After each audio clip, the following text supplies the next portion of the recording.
Hi guys! Welcome to our channel Telugu audio stories with మైత్రి.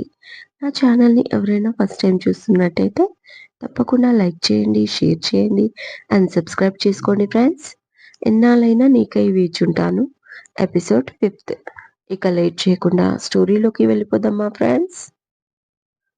నువ్వు నోరు మూసుకో సుధీర్. నా ప్రేమ పెళ్లి మ్యాటర్ జరిగినప్పుడు నువ్వు ఇక్కడ లేవు. నమ్మించి మోసం చేసింది నన్ను. పైకి ఇన్నోసెంట్‌లా కనిపిస్తుంది అని ఈజీగా నమ్మేస్తాం. కానీ తను అంత ఇన్నోసెంట్ ఏం కాదు. అనుభవంతో చెప్తున్నాను. నేను కూడా తన అందాన్నే కాదు, అమాయకత్వాన్ని చూసి ఇష్టపడ్డాను. తల్లి లేదు అంటే మరీ సింపతి ఎక్కువైంది. దాంతో నా కళ్ళు మూసుకుపోయాయి. కానీ ఏ రిలేషన్‌లో అయినా ఓవర్ ఎమోషన్ పనికిరాదని ఈ అమ్మాయి బుద్ధి చెప్పింది నాకు. లైఫ్‌లో ఏదో ఒక రోజు దొరకాలి నా చేతికి అనుకున్నాను. ఈ రకంగా దొరికింది. ఇక వదిలే సమస్యే లేదు. నేను పడిన బాధలో కనీసం 10% అన్నా తనకు పనిష్మెంట్ ఇవ్వాల్సిందే. నా మనసుకి అప్పుడు కానీ శాంతి ఉండదు అన్నాడు చాలా సీరియస్‌గా అగస్త్య. తనేదైనా అనుకుంటే అది చేసి తీరుతాడు. అది సుధీర్‌కి తెలుసు బాగా. అతని పట్టుదల గురించి. ఒక వ్యక్తి పైన స్నేహం, నమ్మకం కలిగితే ప్రాణాలు కూడా ఇస్తాడు అగస్త్య. సేమ్ టైమ్ అతన్ని నమ్మించి మోసం చేస్తే అసలు తట్టుకోలేడు. ఆ కోపంలో, ఆవేశంలో తీసుకునే నిర్ణయాలు ఎదుటి వాళ్ళను చాలా ఇబ్బంది పెడతాయి. అది తనకు బాధ కలిగితేనే చేస్తాడు. ప్రస్తుతం ప్రస్ ప్రాప్తి అదే పరిస్థితుల్లో ఉంది. కానీ ఈ విషయంలో పాపం ప్రాప్తికి ఎలాంటి సహాయం నేను చెయ్యలేను అనుకున్నాడు సుధీర్. హాయ్ ఆంటీ అంటూ లోపలికి వచ్చింది అలక్షణ. విజయ చూసి మురిసిపోతూ అలా ఎలా ఉన్నావే అంటుంది సంతోషంగా. నేను బాగున్నాను ఆంటీ. మీరెలా ఉన్నారు? అంకుల్ ఎలా ఉన్నారు? అండ్ అగస్త్య, అశ్విన్ ఎలా ఉన్నారు? అంటుంది స్టైల్‌గా. అందరూ బాగున్నారు. ఇక నువ్వొచ్చావు కదా! ఇంకా బాగుంటాం. దా లోపలికి అంటూ లోపలికి తీసుకెళ్తుంది. అప్పుడే ఆఫీస్‌కి రెడీ అవుతున్న రఘురాంకు అలక్షణని చూపిస్తుంది. ఏమ్మా ఎలా ఉన్నావు? మీ మమ్మీ, డ్యాడీ బాగున్నారా? అని అడుగుతాడు రఘురాం. బావున్నారు అంకుల్. మీరెలా ఉన్నారు? అంటుంది. విజయ సైగ చేయడంతో వెంటనే కాళ్ళు కూడా మొక్కుతుంది రఘురాంబి. చూసావా ఎంత లక్షణమైన పిల్లో! అప్పుడే ఆ ఇంటి కోడలైపోయినట్టుగా మురిసిపోయింది విజయ.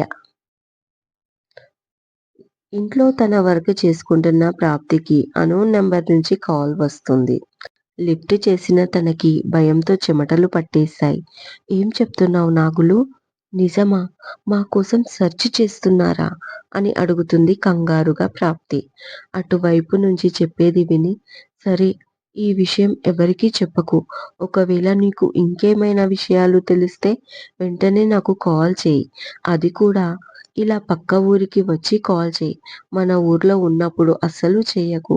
వాళ్ళ చేతికి మేము చిక్కవద్దు. అర్థమయిందా? అంటూ కాసేపు చెప్పేది విని, సరే నీ నంబర్‌కి మనీ ట్రాన్స్‌ఫర్ చేపిస్తాను. ఎట్టి పరిస్థితుల్లో మా ఆచూకీ వాళ్ళకు తెలియకూడదు. ఏమంటున్నా? అంటుంది ప్రాప్తి భయంగా. అటువైపు నుంచి విని, సరే మీ నంబర్‌కే నా ఫ్రెండ్‌తో మనీ ట్రాన్స్‌ఫర్ చేయిస్తా. నా నంబర్‌తో అయితే తెలిసిపోతుంది. సరేనా నాగులు? జాగ్రత్త అంటూ కాల్ చేస్తుంది ప్రాప్తి. ఆ రోజు తన జీవితంలో ఒక కాలరాత్రి. ఆ రోజు రాత్రి తను ఎలా తప్పించుకుంది?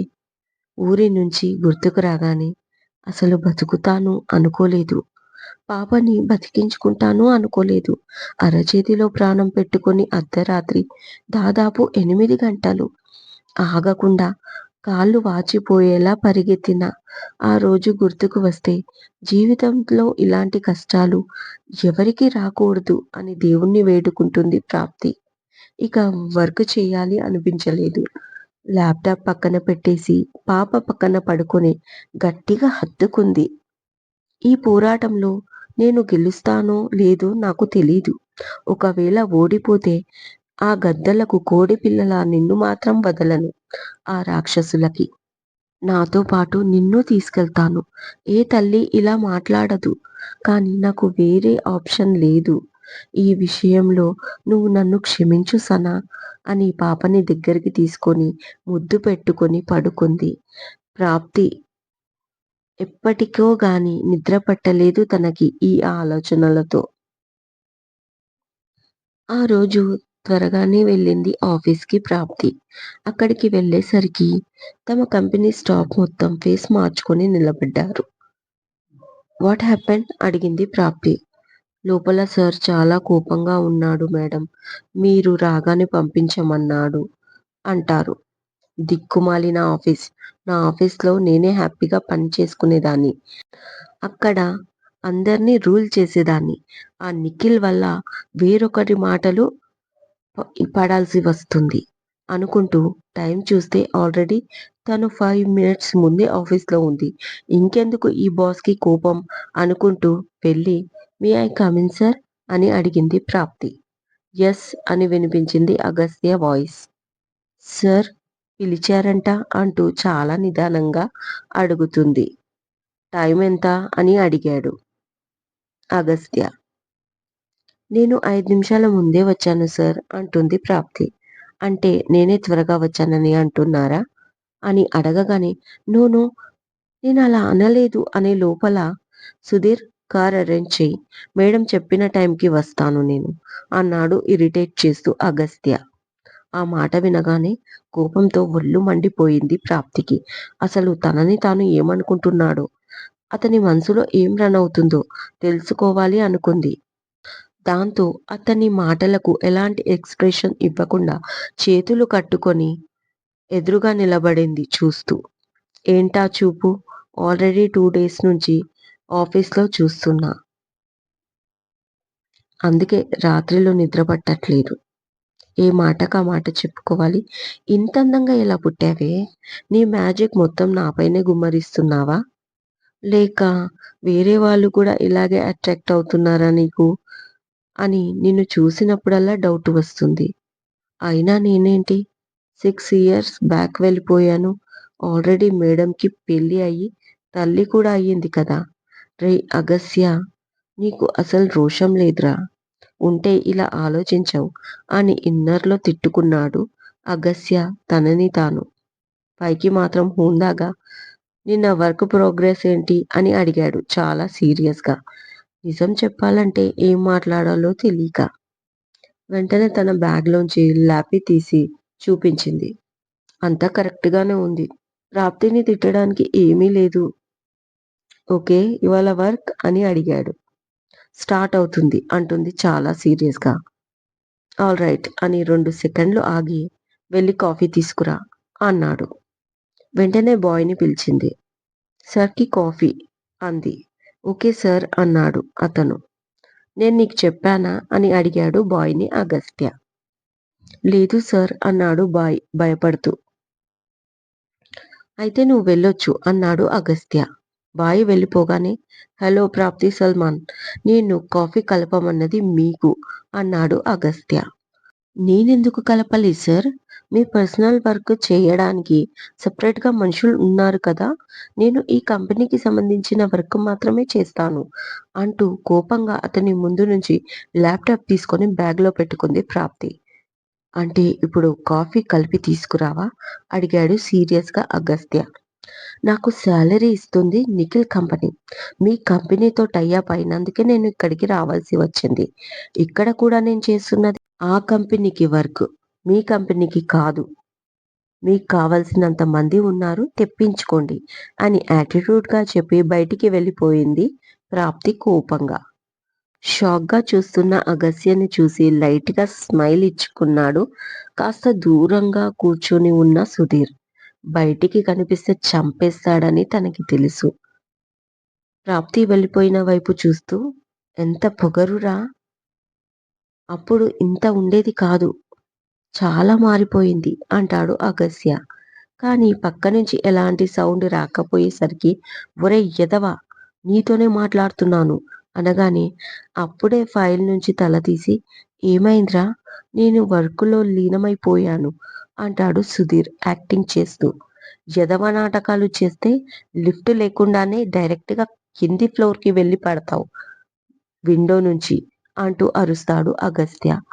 అప్పుడు నవ్వుకుంటూ ఇప్పుడు చెప్పరా ఏం జరిగింది అని అడుగుతాడు. అంతా నీ ముందే జరిగింది కదా చూడలేదా? అని అడుగుతాడు అగస్త్య.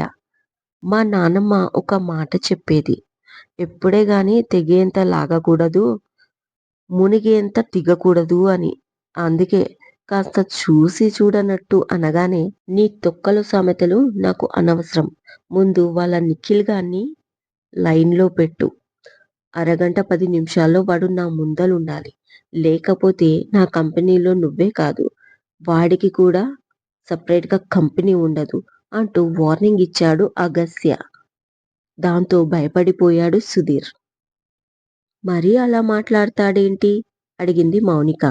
ప్రాప్తికి చాలా క్లోజ్ ఫ్రెండ్, నిఖిల్‌కి కజిన్ కూడా. కదా! నాకు అలాగే అనిపిస్తుంది. కానీ ఏం చేయాలి మౌని? అంతలా ఇరిటేట్ చేస్తున్నాడు. 2 డేస్‌కి నా స్టాఫ్ ముందు నా పరువు తీసేశాడు. వాళ్ళు నవ్వుకోవడం చూసి చూడనట్టు వెళ్తున్నాను. ఇంకా 58 రోజులు ఎలా ఉండాలి ఈ ఆఫీస్‌లో? అంటుంది ప్రాప్తి. Wrong dear. 88 రోజులు అంటుంది మౌనిక. చూడు మౌని, అతని వల్ల నా జ్ఞాపకశక్తి కూడా తగ్గుతుంది అంటుంది ప్రాప్తి. మరి ఒకసారి అన్నయ్యతో మాట్లాడనా? అంటుంది నిఖిల్‌ని ఉద్దేశించి మౌనిక. వద్దే, ఆల్రెడీ వాడు ఏడుస్తూనే ఉన్నాడు. ప్రాజెక్ట్ చేతికొచ్చినప్పటి నుంచి నా కాళ్ళు మొక్కేది ఒక్కటే తక్కువ అంది ప్రాప్తి. ఇదండి ఇవాళటి ఎపిసోడ్. ఈ ఎపిసోడ్ మీకు నచ్చినట్టు అయితే నాకు కామెంట్‌లో చెప్పండి. అలాగే లైక్ చేయండి, షేర్ చేయండి, సబ్స్క్రైబ్ చేసుకోండి నా ఛానల్‌ని. మరొక మంచి ఎపిసోడ్‌తో మీ ముందు ఉంటాను. మైత్రి.